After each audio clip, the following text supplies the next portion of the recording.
एक सुबह एम्मा अपने घर में एक बिल्ली को अपने आंगन के फव्वारे में डूबते हुए देखती है। वह उस बेचारी बिल्ली के लिए कुछ नहीं महसूस करती, बस पर्दा बंद कर देती है और स्कूल जाने की तैयारी करने लगती है। वह कैलेंडर पर तारीख पर निशान लगाती है और अपने सारे ट्रॉफी को सही तरीके से सजा देती है। वह बहुत ही अनुशासित और प्रतिभाशाली लड़की है। नाश्ते के वक्त वह अपने विधुर पिता डेविड के साथ बैठती है और बताती है कि इस महीने स्कूल आदर्श छात्र को एक पदक देने वाला है और वह इसे जीतना चाहती है। फिर वह पूछती है कि क्या डेविड अब भी किसी को डेट करेगा, लेकिन साथ ही कहती है कि उसे कोई फर्क नहीं पड़ता। उसी समय उसकी आंटी एंजेला आती है और बताती है कि उन्होंने एम्मा के लिए एक नई नैनी ढूंढ ली है। एम्मा को यह बात पसंद नहीं आती। वह कहती है कि पिछले नैनी की मौत के बाद वह अब किसी नई नैनी को नहीं चाहती।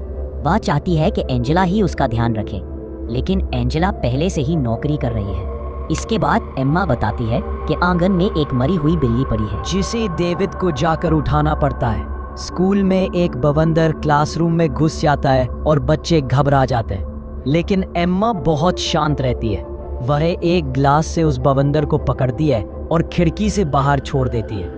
मिलो उससे पूछता है कि उसने कैसे किया, तो एम्मा बताती है कि उसके घर के पीछे एक बवंडर का छत्ता है और उसके पापा ने सिखाया है कि वे तब तक नहीं काटते जब तक उन्हें खतरा महसूस ना हो। उधर डेविड नैनी क्लोए का इंटरव्यू लेकर उसे नौकरी पर रख लेता है। बाद में एम्मा मिलो को एक लड़की की घड़ी की तारीफ करते सुनती है। जब वह लड़की खेलने जाती है, एम्मा चालाकी से उसे गिरा देती है और फिर इसे उठाकर अच्छी बच्ची बनती है, लेकिन चुपके से उसकी घड़ी चुरा लेती है। रात में वह शीशे के सामने खड़ी होकर मासूम और प्यारी दिखने की प्रैक्टिस करती है।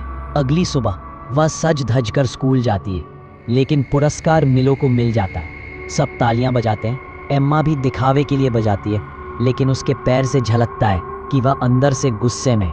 पार्टी में एम्मा कहती है कि वह पदक डिजर्व करती थी और मिलो की गलतियां गिनाने लगती है। डेविड उसे डांटता है तो वह झूठ मूठ माफी मांगती है। बाद में एम्मा मिलो को जंगल में ले जाती है। वे एक खतरनाक चट्टान के पास पहुंचते हैं। वहां एम्मा अजीब व्यवहार करने लगती है। कुछ ही देर में एम्मा अकेली पार्टी में लौट आती है और कहती है कि उसने मिलो को नहीं देखा।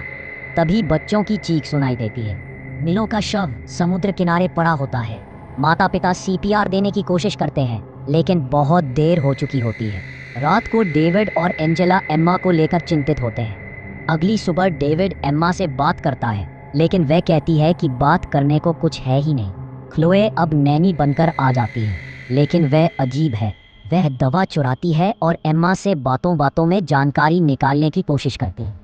जब क्लोए एम्मा को चुराते हुए देख लेती है, तो वह उसे ब्लैकमेल करती है। अब एम्मा अपने नियमों पर क्लोए से आइसक्रीम और कुकीज मंगवाने लगती है। मिलो की अंतिम श्रद्धांजलि सभा में हर कोई रोता है, लेकिन एम्मा नहीं। डेविड को मिलो की माँ बताती है कि पदक गायब है। डेविड जब तस्वीरें देखता है तो पाता है कि एम्मा बार बार उस पदक को देख रही थी। डेविड और स्कूल की हेडमिस्ट्रेस एम्मा से पूछताछ करते हैं, लेकिन वह झूठ बोलती है। बाद में क्लोए पदक उसके बिस्तर के नीचे पाती है। एम्मा झूठ बोलती है कि उसे नहीं पता वहां कैसे आया। डेविड गुस्सा हो जाता है। क्लोए एम्मा को ताना मारती है और कहती है कि डेविड को डेट करना चाहती है। एम्मा उसे धमकाती है, लेकिन क्लोए नहीं डरती।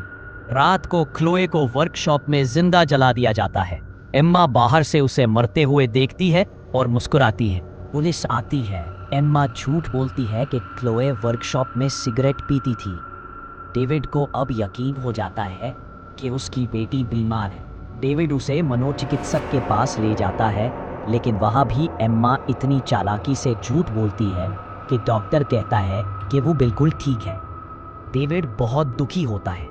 उसी रात वो एम्मा को नींद की दवा देना चाहता है, लेकिन एम्मा चालाकी से कब बदल देती है। डेविड ही बेहोश हो जाता है। एम्मा उसके हाथ में बंदूक पकड़ाकर गोली चलाती है, लेकिन वो मिस हो जाती है। डेविड उसे रोकने की कोशिश करता है, लेकिन पुलिस आ जाती है और हाउसकीपर ब्रायन डेविड को गोली मार देता है। एम्मा रोती हुई कहती है कि डेविड उसे मारना चाहता था। एंजेला उसे गले लगाती है और कैमरा एम्मा के चेहरे पर जूम करता है और हम देखते हैं कि उसके चेहरे पर एक मासूम मुस्कान होती है।